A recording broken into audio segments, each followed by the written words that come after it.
as Coach was saying, catching is extremely important. And he's absolutely right about that.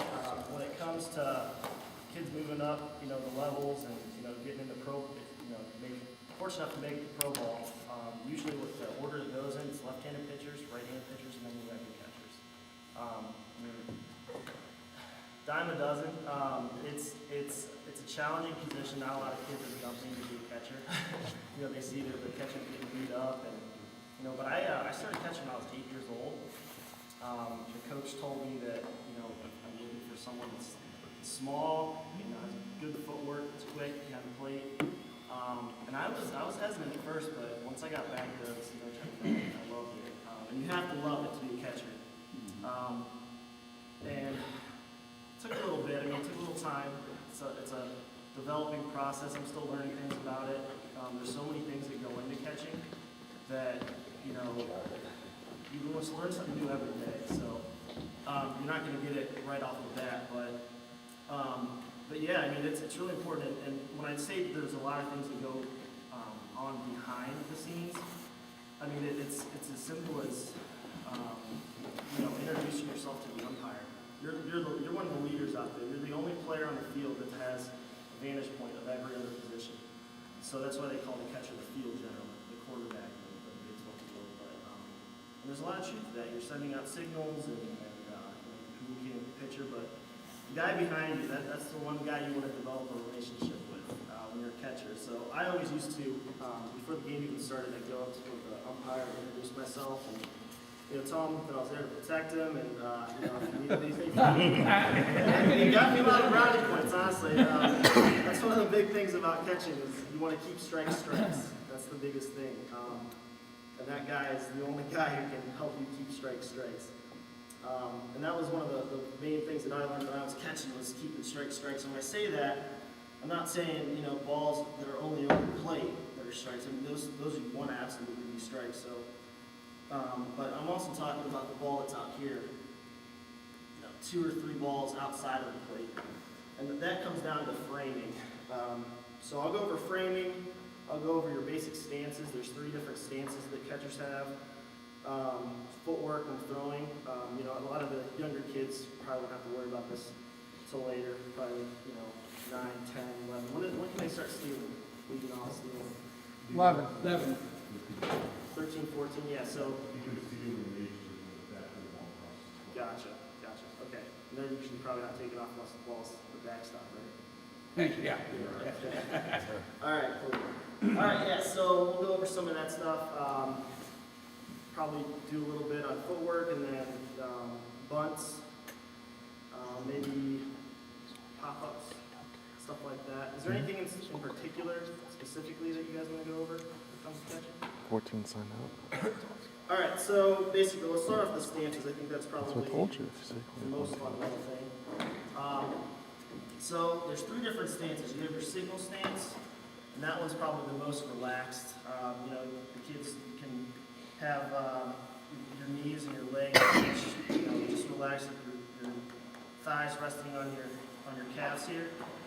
And you want to make sure that you're shielding your signals. So, and again, until you get to a certain age, you're not going to be worrying about too much more than a fastball and a changeup.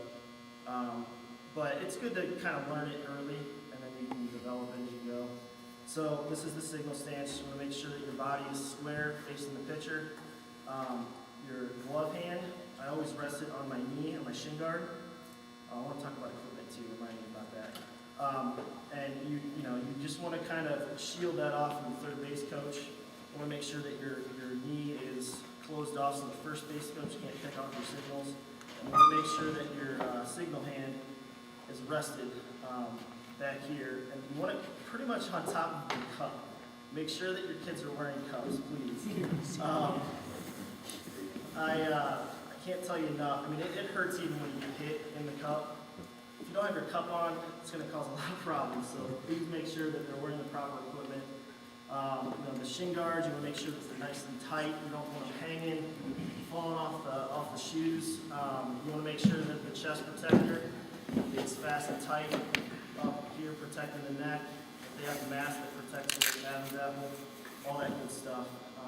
you know, your pads protecting the throwing shoulder. That's really, really important.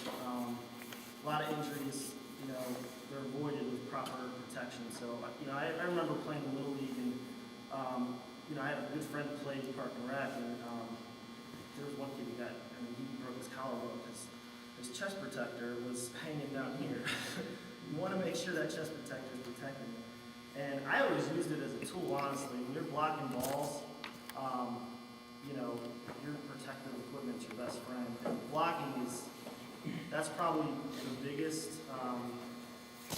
biggest thing that's going to build your pitcher's confidence to throw any pitch he wants. So we'll go over blocking number 2. Well, before you go on Sure. with the equipment-wise, one of the things that we see in the younger leagues, especially H League, because they're just starting to catch, is catchers come out and they get all the equipment on, they go out and they kneel down behind the plate, either on one knee Yeah. or both knees. Right. Why is that a problem? To catch like that? Of course. Well, if a ball is thrown up here, it's going to be a lot harder to get that ball. Got it. If you're here, then you can stand up and get it. So Got it. that's one thing. Another thing, blocking a ball. The ball's in the dirt over here, and you're sitting like this. How are you going to get over to block that baseball? It's going to get right by you, and the kid's going to get to second base, third base. If you're up here in your stance, you know, you're able to move all over the place. Right. Wherever you want to go. And safety-wise, Safety-wise, what is exposed all of a sudden? when you're on your knees, Yeah. oh yeah, absolutely. Yeah, you don't have any protection right here. So if you're in the proper stance, I mean, this is pretty much protected. It's very rare you see a foul ball hit you on your thighs. I've gotten a few like here and in my mask, but yeah, if you're sitting like this, that's a great point when you think about that. Yeah, you're gonna get a lot of baseballs down here. So yeah, think about that. Usually that ball's gonna hit you like on the top of the shin guard and the foot, so that's a great point. Thank you. Absolutely. So, While you're on the subject, how in H League, being an umpire, last year I got beat up pretty good in H League because the kids can't catch the ball.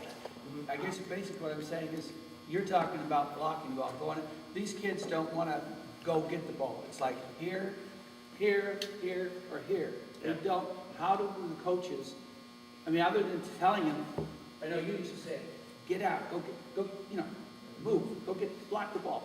How are you going to, those guys that smalls there, how are you going to convince them to get out there and go get the ball? again, I think it comes down to having a passion for catching and for doing the right things, doing them fundamentally correctly, and working with the pitchers to throw the ball in the general vicinity. Yeah. I do understand there's a difficulty when you're in the younger ages.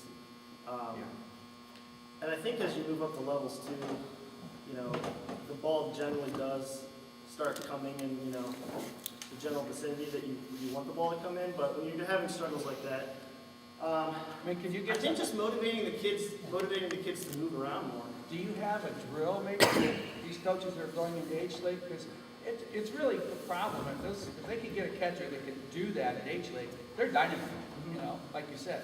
Is there some type of a drill that the coaches can take their catcher? If they maybe got a kid that's never caught before, but they don't have a catcher. So they get Johnny Q to catch. And he's got the gear and everything on, okay, he's ready to catch, but, you know, he's probably going to just do this. Yeah. Is there any drill that they could do on the side with the kids to help them get to the point where they realize they got to go get the ball instead of just staying in one spot? Yes, I mean, it's thinking creatively, thinking outside the box, but one thing that I always preach too is swaying. Okay. It's called swaying. So sometimes you don't need to get up to get a ball. I mean, if you're in the proper stance, so like this is, okay, so we have our single stance right here.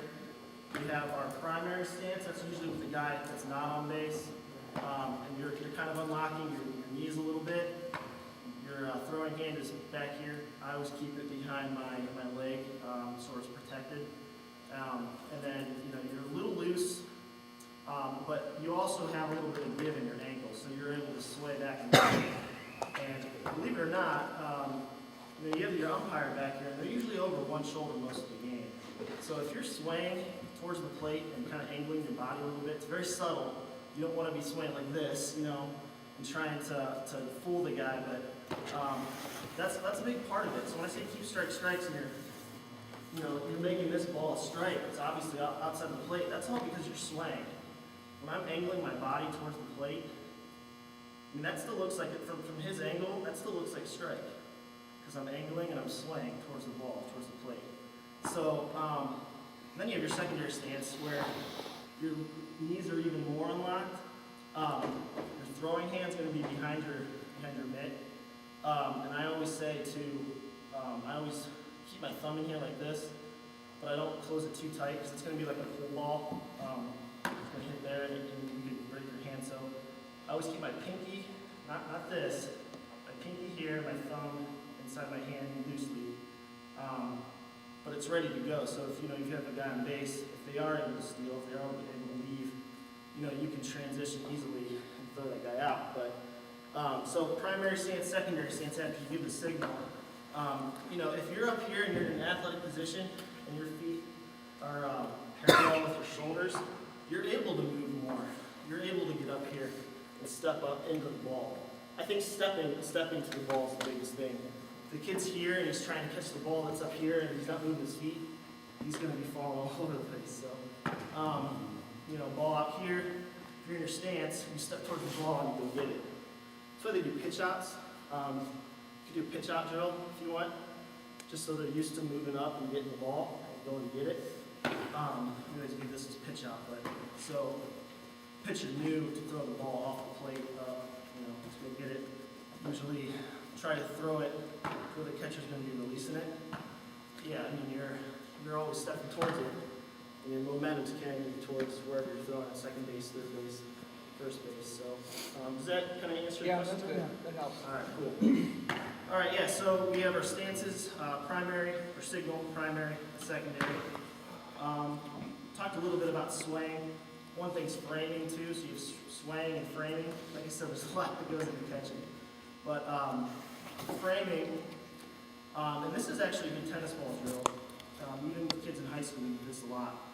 Have a bucket of tennis balls or, 6, 9 tennis balls, and have them take the mitt off and catch it with their bare hand and work on that box, the strike zone, within the plate, and then usually right above the knees, out to the belt line.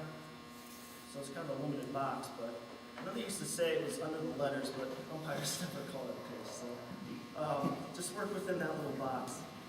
And just have them catch the ball around that box. It's an imaginary box, and you're just moving it that way, and someone's tossing it to you, and there's one spot where you're not going to have your glove up like this, and that's kind of down here, right on that bottom left-hand corner.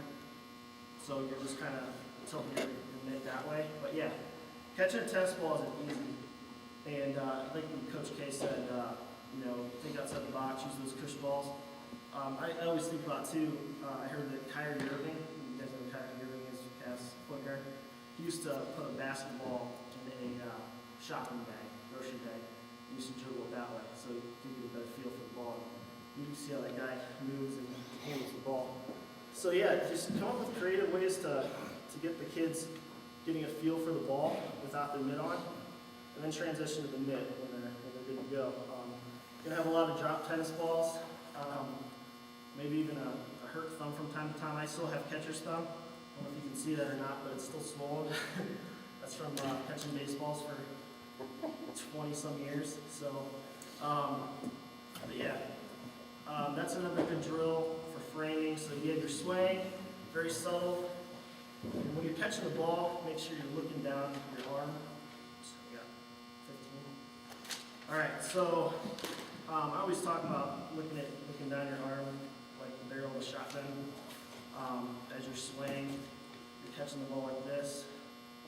You're always looking the ball into the mitt. When you're receiving the ball, another thing too, you want to have a nice big target for your pitcher.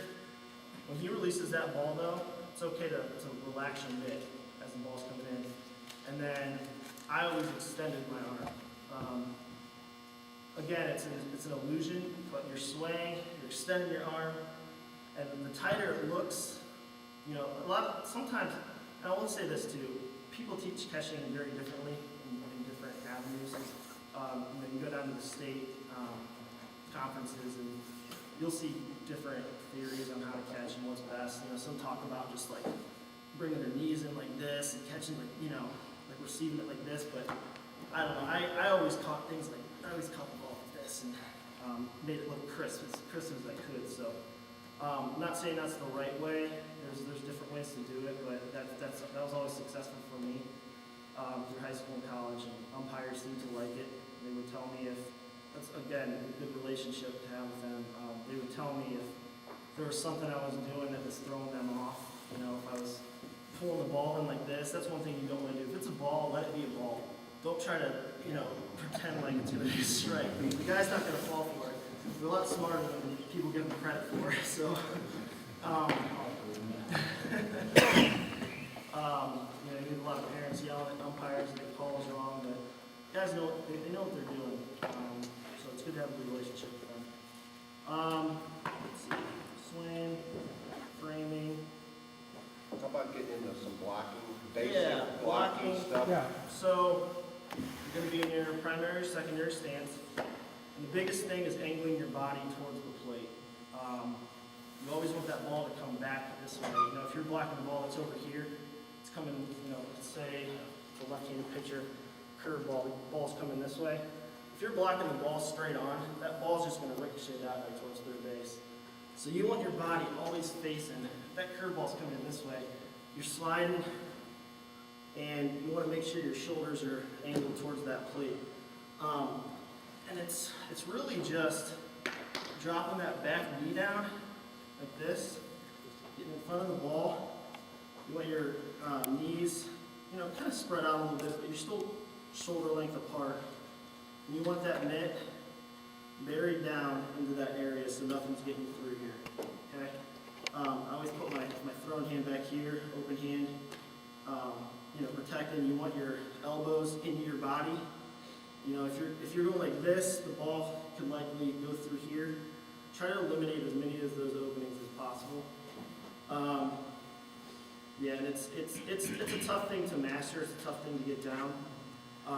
Big thing too, as you're moving over, a lot of coordinated movements. You're caving your shoulders in. So that ball's coming in. If you're blocking like this, the ball is gonna ricochet off. If you're caving your shoulders in though and using your chest protector, it's just gonna die right in front of you. So you're able to get that ball a lot faster. If you're going like this, it's gonna be like a bunt almost. That kid's gonna have an easy time stealing that base. So, so yeah, and then if you're going to your right, again, driving that back knee down into the plate, and then collapsing and trying to angle that ball back into the center of the field. So you're protecting your umpire, you're building your pitcher's confidence up that he can throw any pitch he wants to, and you're going to block it for him. The kid's not going to get second base on your watch. So yeah, that's a big thing with blocking. oh, the good thing that I think you just showed, especially for you guys that are going up to H League, notice how he turns his mitt over. A lot of kids want to catch everything like this. Yeah. And just put it down in the ground. As your catchers are there, that ball, you know, this is the first time some of your kids are pitching. Make sure that catcher's turning that mitt over to get that block, to keep the ball in front of them. It's really important. Yeah, absolutely. And a lot of times, you know, one of those things is not everybody wants to catch the whole game, and I know you want to rotate some catchers in there. Get guys that they don't have to be able to throw the ball down to second base, third base, first base that much, okay? You want to get them to start moving and blocking the plate and getting the ball, Yeah. okay? And that's the biggest thing in H League. You have to have an athletic kind of kid back there. You can't have a kid that's going to go out and just get on their knees and sit there like that. Yeah, and it's a great point too. You're not going to catch every ball. Don't try to. Even that ball that's in the dirt, don't try to like be a shortstop and Yeah. and catch that ball like that or trap it. I mean, use your body. That's the biggest thing, and that's one of the hardest hurdles for a kid to get over is taking that ball and taking a hit. You're going to get bruises as a catcher, and that's okay. Just tell try to tell the kid that it's only gonna hurt for a little bit. That's what my grandpa always told me. There were times where it hurt longer than a day, but I had a lot of bruises. Took a lot of hit by pitches too, but I think that was part of being a catcher. So, Hey, So, Bo, yeah. how about finishing with throwing? yes, Okay, absolutely. the footwork, you get about 5, and then we'll take another 5 for questions. Sounds good. All right, so comes down to footwork. I'll do throwing, footwork throwing, and then really quickly on the bunts because that's important too. In your primary, actually, you're probably going to be in your secondary stance with this. Guy on first or second, or even third. And usually on third, then you have your pitcher. The guy on third, you can either usually go from the windup or from the stretch. So with the catcher, it's kind of the same thing. You can stay in your primary stance with the guy on third. I always stayed there just in case if the guy got off third a little bit too much, you have an opportunity to put him out, possibly. So I always stayed in my secondary stance whenever there's a guy on base. But big thing with that, I try to keep it simple. It's really just a jab step, and it's momentum towards wherever you're throwing it. So mechanics with that, and I'll turn too so you can see from the side. So wherever you're catching the ball, this is with a guy stealing or a guy leading off too far. Catching the ball, as you're catching it, it's all one motion. Jab step, you're staying low. Catching the ball, bringing it directly up to your ear. So it's a jab step, catching the ball, and then you're aiming towards wherever you're throwing it. So if you're throwing it to second, point your toe towards second base. Right here, it's really quick. And this too, the catcher really doesn't have time to extend so much. So you have to keep the ball up to your ear usually. So catchers have to usually throw it right here. I'll show you this same thing. So guys throwing it. This is where you want to communicate with your pitcher a lot. There's certain amounts of time where the pitcher has to get the ball in there to give your catcher a chance. The catcher's not always going to be able to throw a guy out if the pitcher's taking his sweet time, taking the ball to you. So it's not always on the catcher, like you might think, but it's working together, making sure that pitcher knows that guy's there. He's taking more of a lead than he should. Keep an eye on him. Throw a pick off him every once in a while. So in your secondary stance, take that little jab step. And there you go. Third base, same thing. You're catching the ball, and you're right here. First base, if it gets too far off, catching the ball, and you're turning your body towards first base. Momentum always going to where you're throwing. It gives you more velocity, gives you more of a chance. So it's all very quick. Tell your kids, again, Coach had a great point too. If you're in front of the TV doing nothing, when you're working with your grips and everything, if the kid wants to catch, have them get used to this position. This is not an easy position to maintain for, even 10 minutes. So have them sit here for a little while. Just watch TV. Get used to it. Have them, take a break, stretch it out, and get back down. So you're going to do 9 innings for, high school, college. High school 7, isn't it? 7, 7, yeah. So college is 9. But gotta get used to it. When I was playing college ball, caught a doubleheader on Saturday and a doubleheader on Sunday. So it was a lot of squatting over time. Make sure they're always stretched out.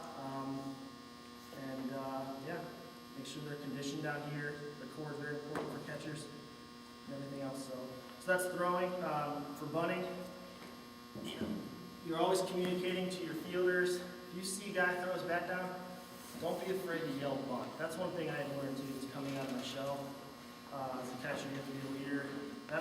The baseball field was one area where I felt comfortable to just yell. I had my mask on, so it was a bit easy to hide every once in a while, but use your vocals. Yell. That's what you're there for. Let them know how many outs there are, 2, 1, whatever. But have them talking to the players, communicating with your pitcher. So, you see that bunt, yell bunt. Yell bunt. You're going to be usually in your primary stance or secondary stance. That bunt goes out. I always say whatever line it's closest to, that's the line you're turning towards. So if it's towards the third base line, you're coming out, you're circling that ball, scooping it with 2 hands, and pointing towards first base, momentum going that way. No side arm. Ball's going to end up in right field. If it's down the first baseline, again, turning towards, this is an easier one, towards the ball on the line, and aim towards first base. If it's in the middle, I think the easier one's down first baseline. So have them pretend like it's on the first base and no one's going to first baseline, and scoop it. So try not to have them just pick the ball up with their hand. Sometimes if the grass is cut really poorly, and the grass is high, you're gonna get a handful of grass and lose the ball. A lot of people do preach to pick it up with your hand, but I like using both hands and we're ready to go. So, yeah, that's just about everything. Anybody have any questions for me?